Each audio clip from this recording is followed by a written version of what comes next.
Meu nome é Érica Rio e hoje estudaremos gestão ambiental empresarial.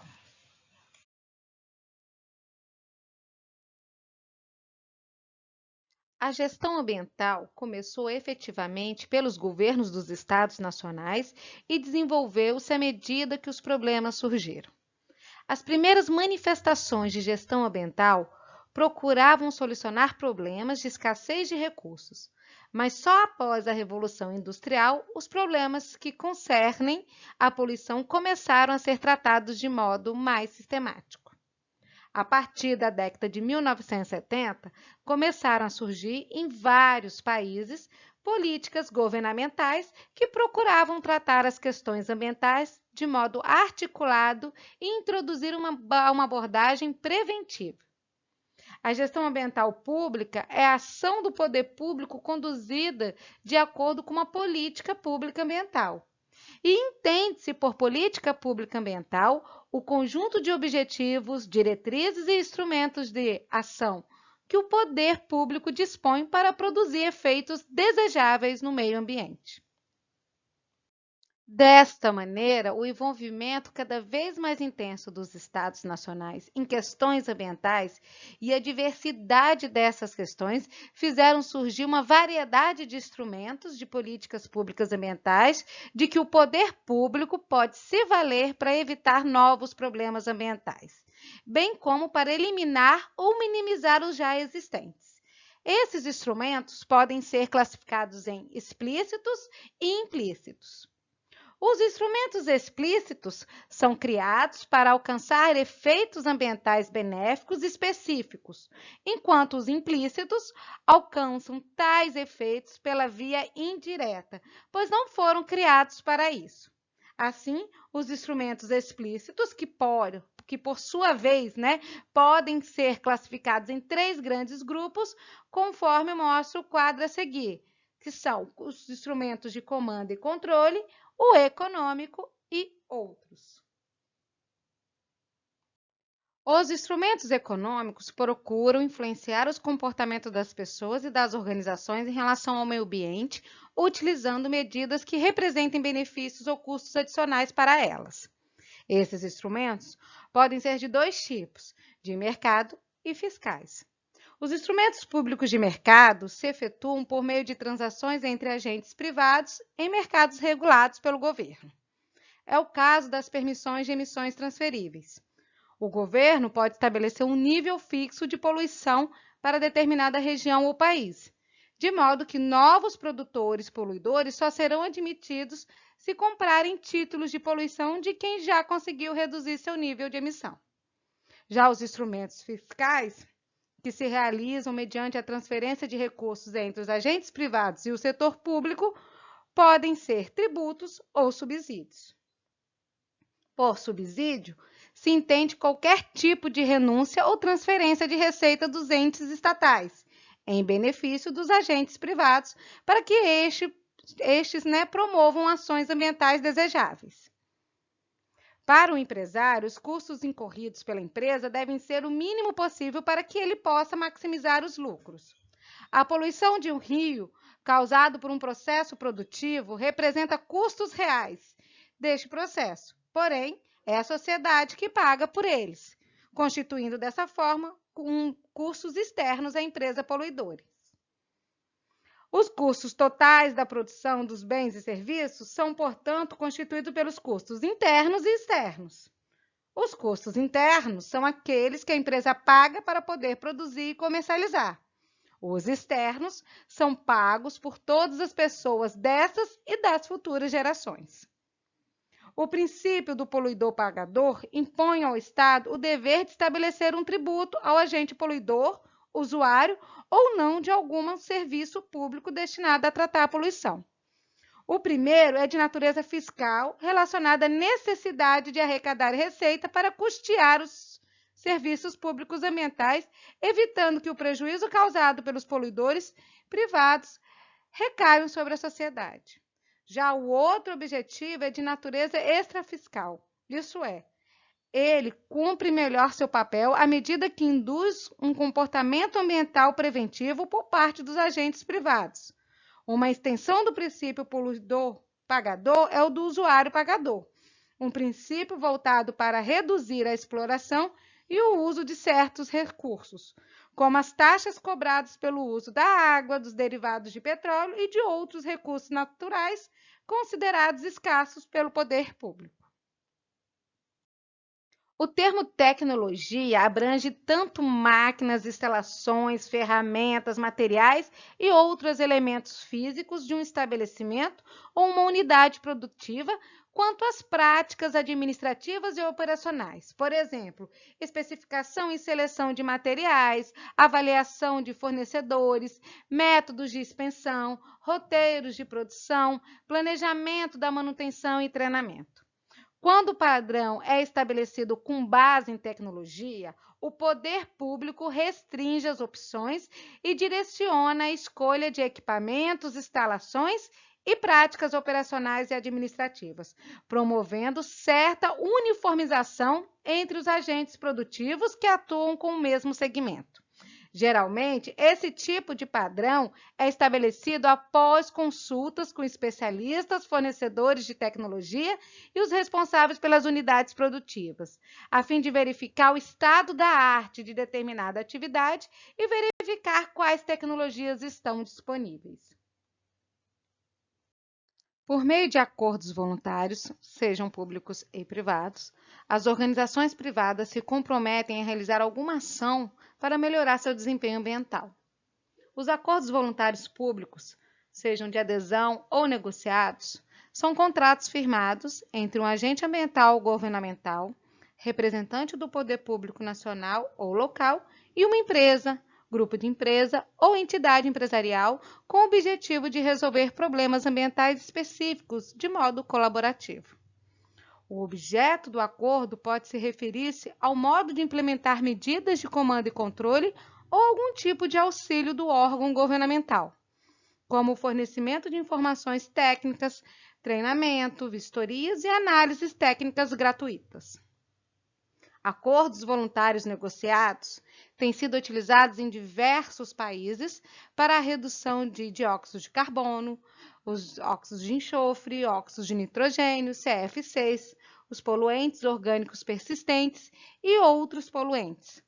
Japão, Países Baixos, Alemanha, Estados Unidos, França, Itália e Dinamarca estão entre os países onde a prática desses acordos está mais avançada, quer pelo número de acordos realizados, quer pelo sucesso das iniciativas.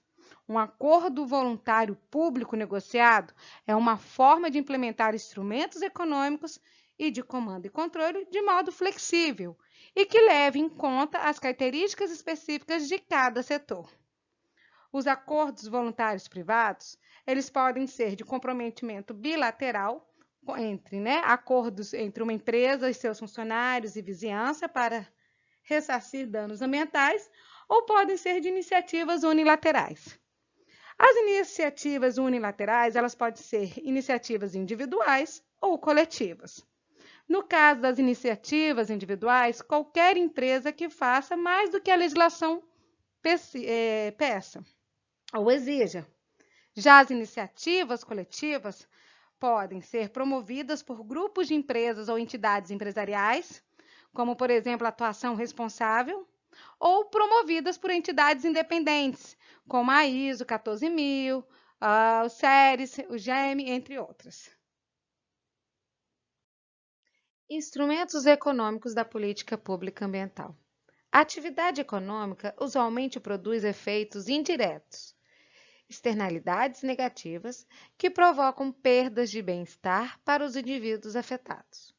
Uma das formas de corrigir esses efeitos adversos é a utilização de instrumentos econômicos, cuja função principal é internalizar custos externos nas estruturas de produção e consumo da economia. Os instrumentos econômicos representam uma das estratégias de intervenção pública complementar aos tradicionais mecanismos de comando e controle, que busca aperfeiçoar o desempenho da gestão e sustentabilidade ambiental, influenciando um comportamento dos agentes econômicos e corrigindo as falhas do mercado. Continuando o estudo dos instrumentos econômicos, estes são divididos em instrumentos de mercado e instrumentos fiscais. Os instrumentos fiscais, por si, são divididos em tributos e subsídios. Por subsídio, se entende qualquer tipo de renúncia ou transferência de receita dos entes estatais em benefício dos agentes privados, para que estes promovam ações ambientais desejadas. A depreciação acelerada para equipamentos e instalações para proteção ambiental é um exemplo de subsídio, pois alivia o caixa da empresa no ano de sua aquisição ao reduzir a base de lucro tributável. Outras formas de subsídio são as compensações financeiras, pela restrição do uso da propriedade, com o objetivo de proteger o meio ambiente. Os tributos ambientais transferem recursos dos agentes privados para o setor público em decorrência de alguma questão ambiental. Eles são denominados impostos e encargos ambientais, pela Organização para a Cooperação e Desenvolvimento. No âmbito da União Europeia, esses tributos são denominados ecotaxas. São instrumentos econômicos atualmente sendo trabalhados pelo Ministério. Compensação ambiental. As políticas de compensação ambiental estão fundamentadas no princípio do poluidor-pagador, o qual estabelece que os custos e as responsabilidades resultantes da exploração ambiental dentro do processo produtivo deverão ser arcados pelo agente causador do dano. A compensação ambiental é um mecanismo financeiro que busca orientar, via preços, os agentes econômicos a valorizarem os bens e serviços ambientais de acordo com sua real escassez e seu custo de oportunidade social. Outro instrumento é o fomento. É uma atividade institucional que se propõe a promover incentivos econômicos objetivando o desenvolvimento sustentável. Utiliza instrumentos fiscais, tributários e credifícios diversos, por meio dos quais os agentes econômicos se dispõem, em contextos específicos, ao desenvolver atividades produtivas de bens e serviços, inclusive de geração de conhecimento e tecnologias para a sustentabilidade. São modalidades o fomento: a produção sustentável, a produção de conhecimentos, ao desenvolvimento sustentável e incentivos fiscais, tributários e credifícios. Assim, dentro dos instrumentos fiscais, há diversas espécies de tributos, sendo que as mais conhecidas as seguintes: tributação sobre emissão, que são encargos cobrados sobre a descarga de poluentes, geralmente calculados com base nas características dos poluentes e nas quantidades emitidas por unidade produtiva. Exemplos são as taxas cobradas por toneladas de dióxido de carbono, óxidos de enxofre, de nitrogênio e outros poluentes lançados na atmosfera. Outra tributação é a tributação sobre a utilização de serviços públicos de coleta e tratamento de efluentes. Tributação incidente sobre os preços dos produtos que geram poluição ao serem utilizados em processos produtivos ou pelo consumidor final, como as taxas cobradas sobre derivados de petróleo, carvão, energia elétrica, bateria, pneus, produtos que contêm enxofre e CFCs. Outro exemplo de tributação que incide é aquela sobre produtos supérfluos. E, por fim, a tributação baseada em alíquotas diferenciadas sobre produtos, gravando-os de acordo com o seu grau de impacto ambiental, com o objetivo de induzir a produção e o consumo dos produtos mais benéficos ao meio ambiente. As multas pelo não cumprimento de medidas de comando e controle, por exemplo, por emitir poluentes acima do nível máximo admitido em lei, também são considerados instrumentos econômicos do tipo tributo. Esse posicionamento baseia-se no fato de que tais multas representam receitas fiscais, porém, melhor seria incluí-las como complemento das medidas de comando e controle. Cada tipo de instrumento tem suas vantagens e desvantagens, seus defensores e detratores.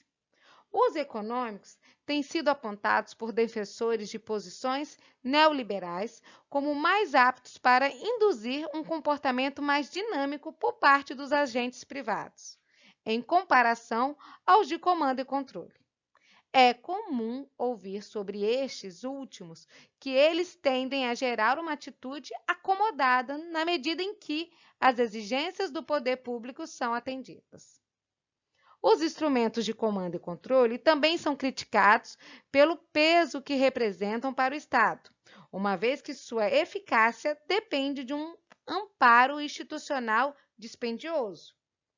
A favor dos instrumentos de comando e controle também não falta a ausência de estímulo para melhorar o desempenho ambiental após atender aos padrões de controle é um argumento válido apenas nos casos em que esses parâmetros permanecem inalterados por longos períodos. O problema não é a regulamentação em si, mas o modo como ela é formulada.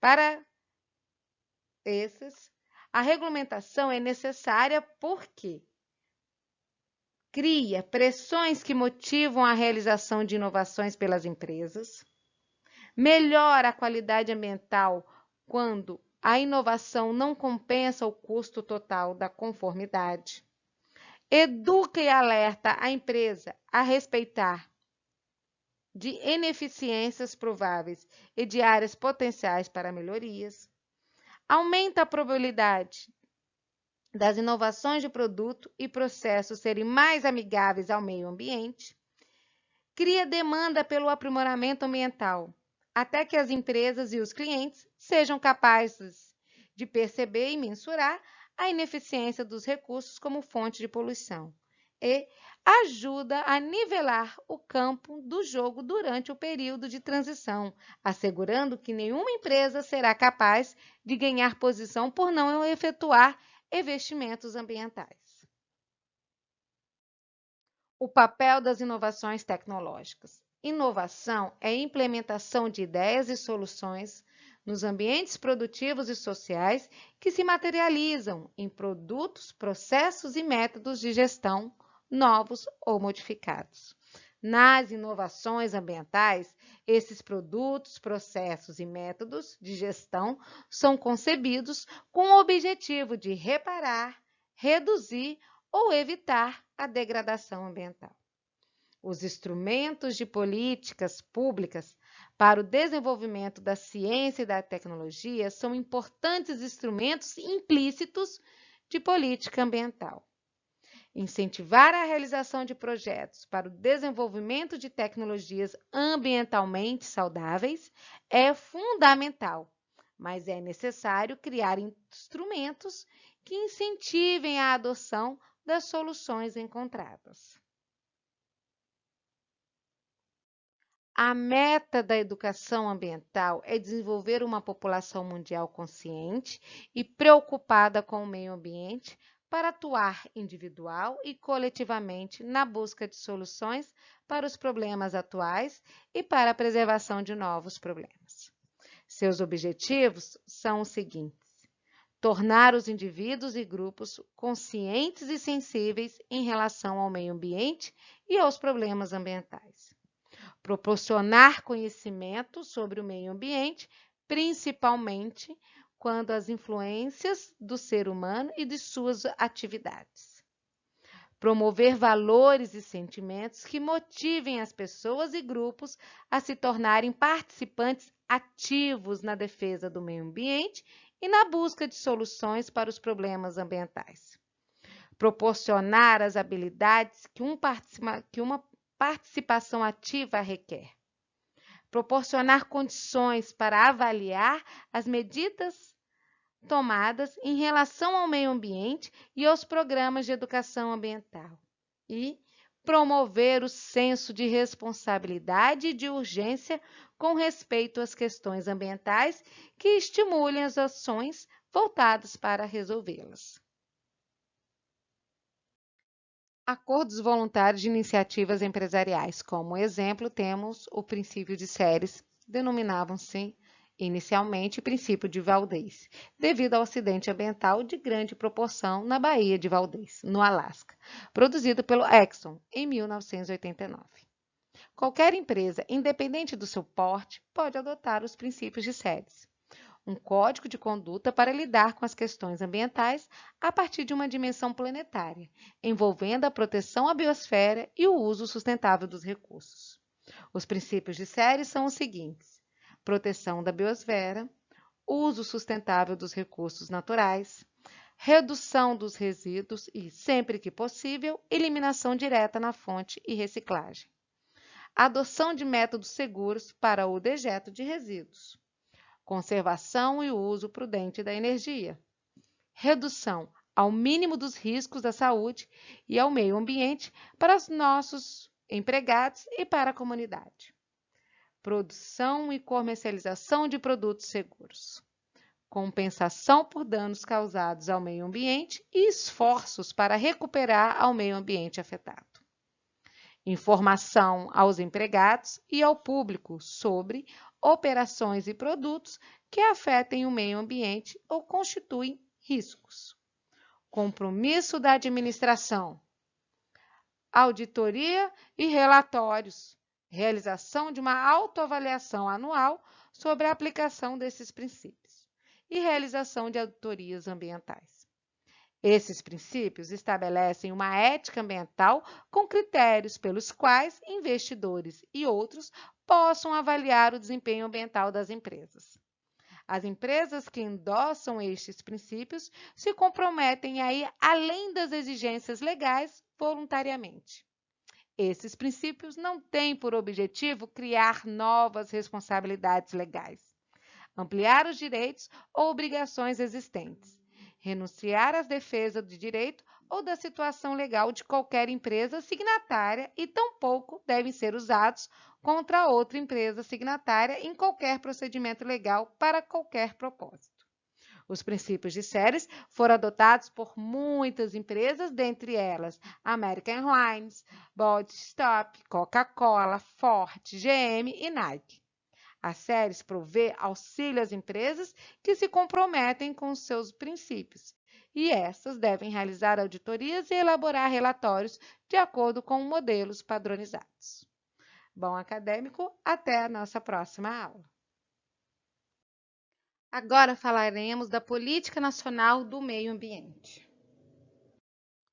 A Política Nacional do Meio Ambiente é uma medida governamental voltada para a proteção e recuperação ambiental. É a Lei 6.938 de 1981.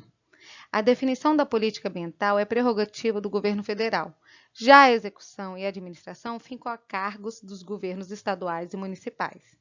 Em seu artigo 5, as diretrizes da Política Nacional do Meio Ambiente serão formuladas em normas e planos, destinados a orientar a ação dos governos da União, dos estados, do Distrito Federal, dos territórios e dos municípios, no que se relaciona com a preservação da qualidade ambiental e manutenção do equilíbrio ecológico, observados os princípios estabelecidos no artigo 2 desta lei. A lei ela dispõe sobre a Política Nacional do Meio Ambiente e institui o Sistema Nacional do Meio Ambiente, o SISNAMA. A Política Nacional do Meio Ambiente tem como função produzir um diagnóstico da gestão ambiental no Brasil, com estudos estratégicos que visem a aprimorar as técnicas de controle ambiental e estimular na população atividades cotidianas que promovam a sustentabilidade e o uso racional dos recursos naturais e aumentem os padrões de qualidade da vida com inclusão social. A Política Nacional do Meio Ambiente deve ser compreendida como o conjunto de instrumentos legais, técnicos, científicos, políticos e econômicos destinado à promoção do desenvolvimento sustentável.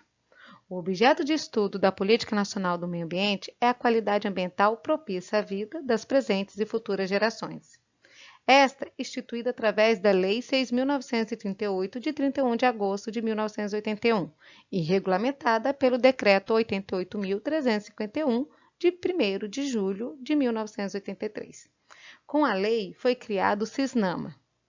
Este é constituído dos seguintes órgãos: o órgão superior, que é o Conselho de Governo, que assessora o Presidente da República; o órgão consultivo e deliberativo, o CONAMA, Conselho Nacional de Meio Ambiente, que assessora e propõe ao Conselho de Governo diretrizes de políticas governamentais e delibera na área de sua competência sobre normas e padrões; o órgão central, o MINISMAM, que é o Ministério do Meio Ambiente, dos Recursos Hídricos e da Amazônia Legal. Este planeja, coordena, supervisiona e controla a Política Nacional do Meio Ambiente.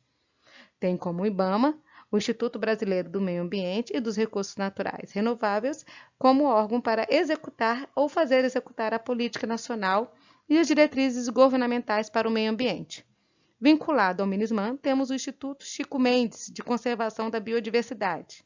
É o órgão ambiental do governo brasileiro, criado pela Lei 11.516, de 28 de agosto de 2007. A principal missão do Instituto Chico Mendes é proteger o patrimônio natural e promover o desenvolvimento socioambiental através da administração das unidades de conservação federais. Em seguida, temos os órgãos seccionais, que são as secretarias de meio ambiente estaduais, que têm como função execução, fiscalização e controle de programas e projetos capazes de provocar degradação ambiental. E os órgãos locais, que são as secretarias de meio ambiente municipais, que têm como finalidade fiscalização e controle em suas jurisdições. Assim, de acordo com os princípios instituídos pela Política Nacional do Meio Ambiente, em seu artigo 2, podemos citar: primeiro, ação governamental na manutenção do equilíbrio ecológico, considerando o meio ambiente como um patrimônio público a ser necessariamente assegurado e protegido, tendo em vista o uso coletivo.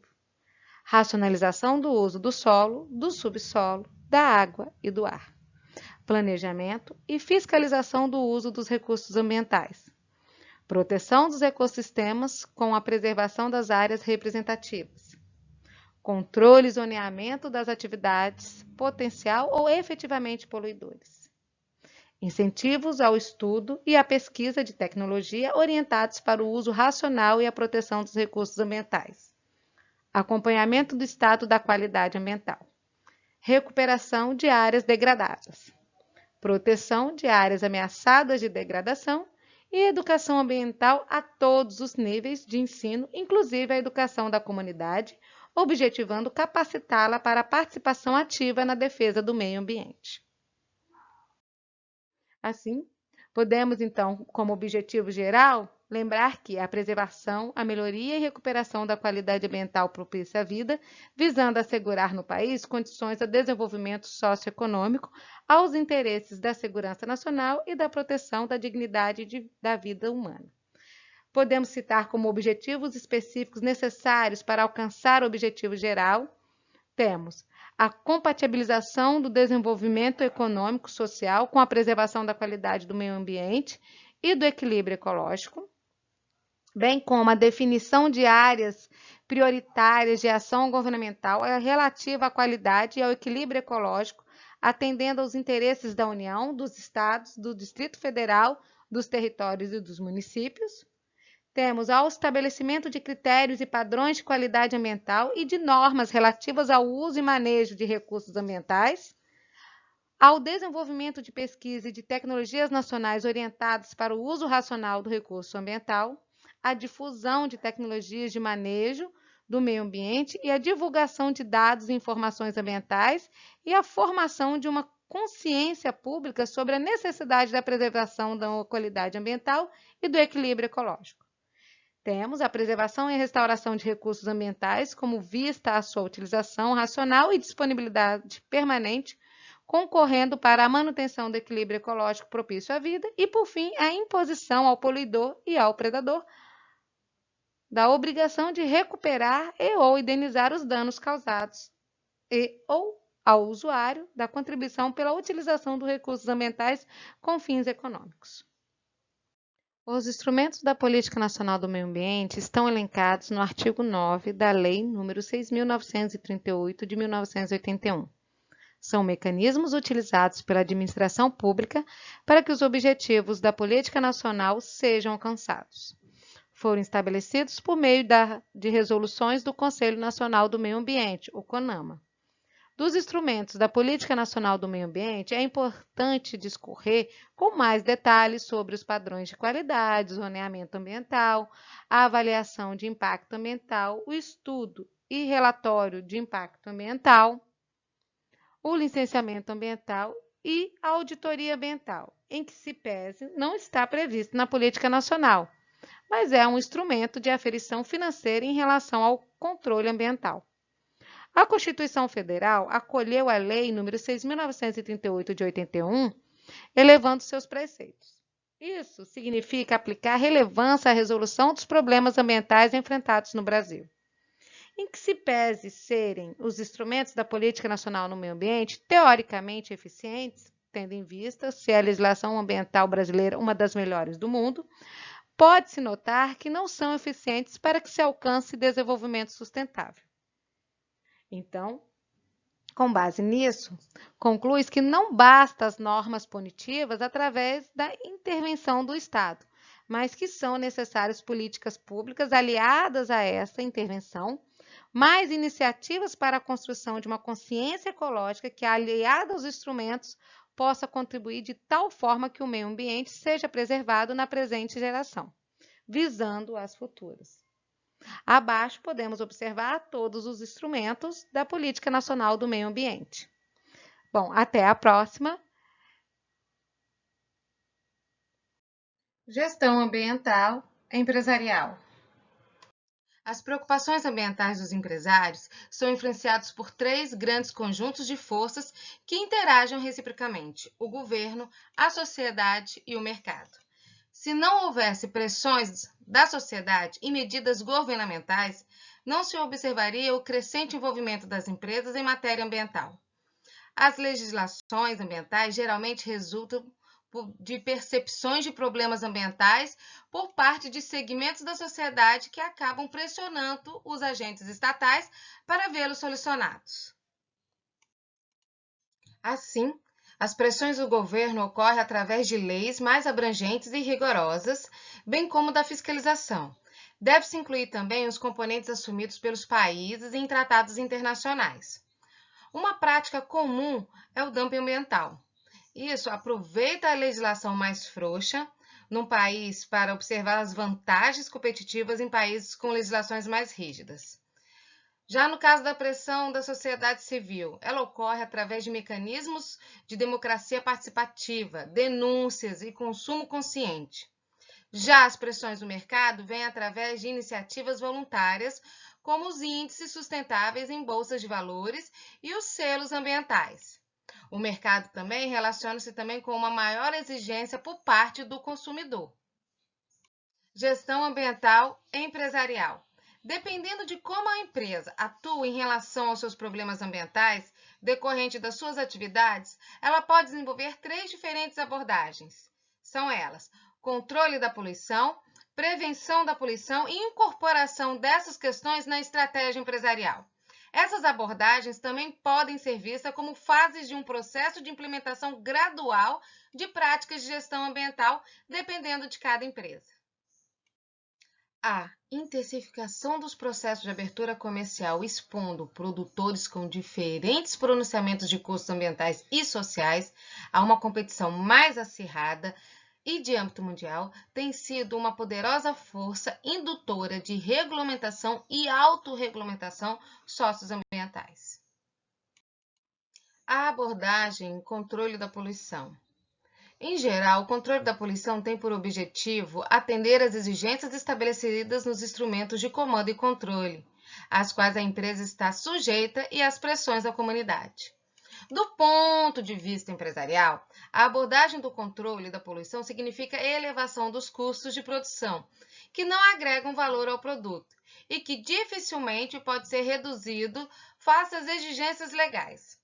ou até mesmo promovendo um aumento dos custos à medida que as exigências se tornam mais rigorosas com o passar do tempo.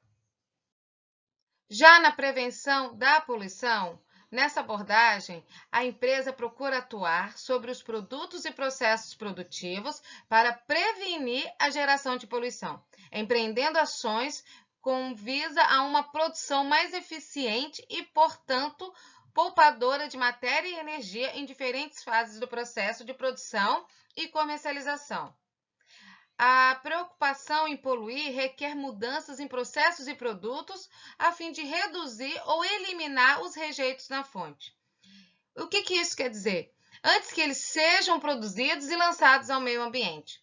A prevenção da poluição aumenta a produtividade da empresa, pois a redução de poluentes na fonte significa recursos poupados, o que permite produzir mais bens e serviços com menos insumos. A prevenção da poluição combina duas preocupações ambientais básicas: o uso sustentável dos recursos e o controle da poluição. A próxima abordagem é a abordagem estratégica. E por estratégia, pode-se entender o estabelecimento de objetivos e ações que alcancem efeitos no ambiente de negócio em que a empresa atua ou pretende atuar, colocando numa posição de vantagem. Segundo Potter, em 1999, estratégia competitiva é a busca de diferenças que proporcionam um mix único de valores aos clientes. As expressões, por exemplo, lavagem verde, maquiagem verde, referem-se às práticas das empresas de se apropriarem de discurso ambiental indevidamente. O que caracteriza a lavagem verde é a intenção deliberada de cuidar mais da imagem da empresa do que do meio ambiente. A gestão ambiental estratégica pode proporcionar os seguintes benefícios: melhoria da imagem institucional, renovação do portfólio de produtos, produtividade aumentada, maior comprometimento dos funcionários e melhores relações de trabalho, criatividade e abertura para novos desafios, melhores relações com autoridades públicas, comunidade e grupos ambientais, ativistas, acesso assegurado aos mercados externos, maior facilidade para cumprir os padrões ambientais. Assim, a gestão ambiental empresarial podemos dividi-lo em três partes. Por exemplo, na fase inicial da gestão ambiental, as exigências estabelecidas pela legislação ambiental são vistas como um custo interno adicional.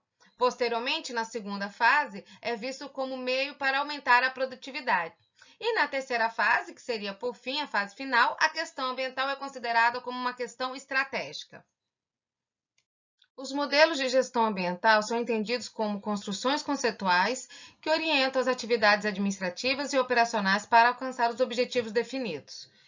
Quais são os principais modelos? Atuação responsável, administração da qualidade ambiental total, produção mais limpa, ecoeficiência, projeto para o meio ambiente e a combinação desses modelos. Por exemplo, o Programa de Atuação Responsável se tornou obrigatório a partir de 1998 para todas as empresas associadas à ABQUIM, que é a Associação Brasileira de Indústria Química. É um programa amplo de autorregulamentação envolvendo saúde, segurança e meio ambiente, baseado no conceito de prevenção da poluição, apoiado na melhoria contínua e no envolvimento com as partes interessadas. Responsible Care são códigos de práticas gerenciais, como, por exemplo, segurança do processo, saúde e segurança do trabalhador, proteção ambiental, transporte e distribuição, diálogo com a comunidade e gerenciamento do produto. Esse último aspecto exige uma questão relativa à saúde, à segurança e ao meio ambiente, sejam considerados em todas as fases do desenvolvimento, da produção, do manuseio, da utilização e do descarte dos produtos químicos. A Administração da Qualidade Ambiental Total, TQEM, na tradução ao pé da letra, foi criado por uma ONG constituída por 21 grandes empresas multinacionais que considera que o atendimento das expectativas dos clientes é a base do sucesso empresarial. A qualidade ambiental é a superação das expectativas dos clientes internos e externos em termos ambientais e tem como meta poluição zero. Neste momento, então, faremos a comparação entre gestão da qualidade de acordo com a ISO 9000 e a gestão ambiental de acordo com a ISO 14000. Na primeira fase, na gestão da qualidade, temos uma abordagem inspecionista, isto é, a qualidade é vista como um problema a ser resolvido por meio de inspeções já elaboradas. Essa abordagem é uma abordagem de caráter corretivo que não questiona os processos de produção. Já no caso da gestão ambiental, a abordagem é corretiva. Exigências da legislação ambiental vistas como um problema a ser resolvido pelos órgãos técnicos focados nos efeitos e não nas causas da poluição. Já no segundo momento, na segunda abordagem, temos, na segunda fase, a abordagem prevencionista. Esta visa o controle estatístico da qualidade, sendo entendida como um problema a ser resolvido durante todos os processos produtivos e com a participação de todos da empresa. Já na gestão ambiental, a abordagem é preventiva. Problemas ambientais são vistos como meio para aumentar a produtividade da empresa, sendo necessário rever processos para redução na fonte, reuso e reciclagem. Na terceira fase da gestão da qualidade, temos a abordagem competitiva. A qualidade passa a ser entendida por suas dimensões estratégicas. E no caso de gestão ambiental, a abordagem também é competitiva, mas nesse caso, as questões ambientais passam a ser vistas do ponto de vista estratégico, possibilitando vantagens competitivas. Quando comparadas as duas gestões da qualidade, na primeira, a qualidade como dimensão estratégica principal, enquanto que na ambiental, o meio ambiente é a dimensão estratégica. Outra coisa que difere as duas formas de gestão da qualidade é que a meta da primeira é defeito zero, enquanto que no caso do meio ambiente, a sua meta é resíduo zero. Para a administração da qualidade ambiental total, existem 4 tipos de custos ambientais. Custo de prevenção, que visa evitar problemas ambientais futuros, como, por exemplo, identificar as causas dos problemas ambientais. Treinar pessoal, instruir fornecedores e substituir materiais tóxicos. Temos os custos de avaliação, que visa verificar a situação da organização quanto ao cumprimento das normas legais e dos requisitos subscritos voluntariamente, bem como das metas e dos objetivos estabelecidos pela administração da empresa, como exemplo de uma realização de inspeções, testes, auditorias e certificações. Custos de falhas internas. Este visa o controle e a reparação dos impactos ambientais adversos que ocorrem no ambiente interno da empresa. Exemplo, desperdício de materiais e energia, coleta, tratamento e segregação de resíduos, tratamento da água e emissões atmosféricas, recuperação de áreas degradadas da própria empresa. E custos de falhas externas. Esse custo visa o controle e a reparação e a mitigação de impactos produzidos fora da empresa. Exemplo, ressarcimento de danos ambientais a terceiros, recuperação de áreas degradadas de terceiros, taxas, impostos e multas ambientais, programas compensatórios em comunidades afetadas por degradação ambiental. A produção mais limpa é uma estratégia ambiental preventiva aplicada a processos, produtos e serviços para minimizar os impactos sobre o meio ambiente.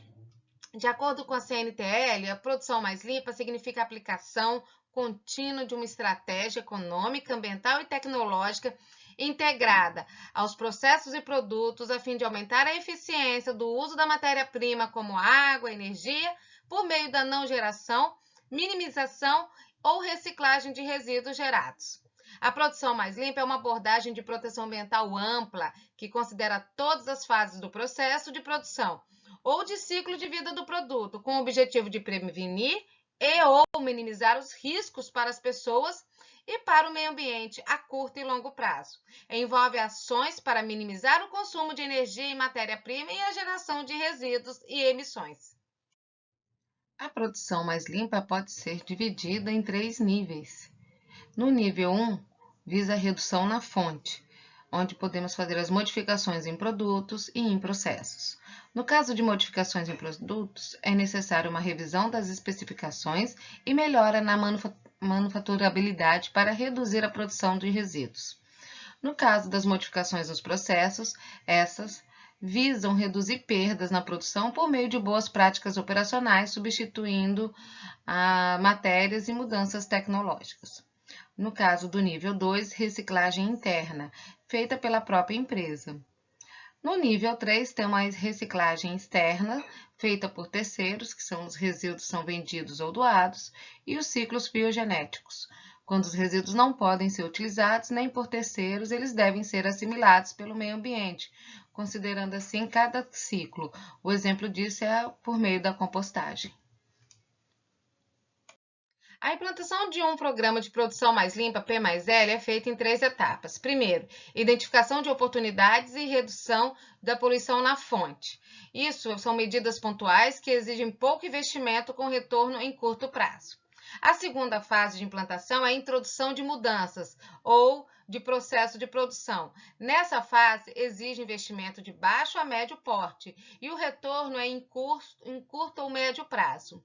E a terceira fase é a incorporação de mudanças tecnológicas ou design do produto, por exemplo. Esse requer investimento de médio a grande porte e o retorno é médio a longo prazo. A produção mais limpa busca incessantemente pela ecoeficiência e traduz em ganhos indiretos relacionados à imagem da empresa. Isso quer dizer o quê? Menos poluição é igual a melhor imagem, que é igual a melhor relacionamento com órgãos ambientais, empresas e comunidades. Isso também faz com que haja um acesso mais fácil a linhas de crédito e uma captação de melhores cérebros e maior competitividade. Ocorre, então, uma reação em cadeia. Ecoeficiência é uma filosofia de gestão empresarial que incorpora a gestão ambiental. Pode ser considerada uma forma de responsabilidade ambiental corporativa. Ela encoraja as empresas de qualquer setor, porte e localização a se tornarem mais competitivas, inovadoras e ambientalmente responsáveis. O seu principal objetivo é fazer a economia crescer qualitativamente e não quantitativamente. Em 1996, os ministros do meio ambiente dos países que integram a OCDE identificaram a ecoeficiência como uma proposta promissora para as empresas, os governos e as famílias reduzirem a poluição. E o uso desses recursos nas suas atividades passaram a recomendar. A ecoeficiência é alcançada mediante a oferta de bens e serviços a preços competitivos que satisfazem necessidades humanas e tragam qualidade de vida.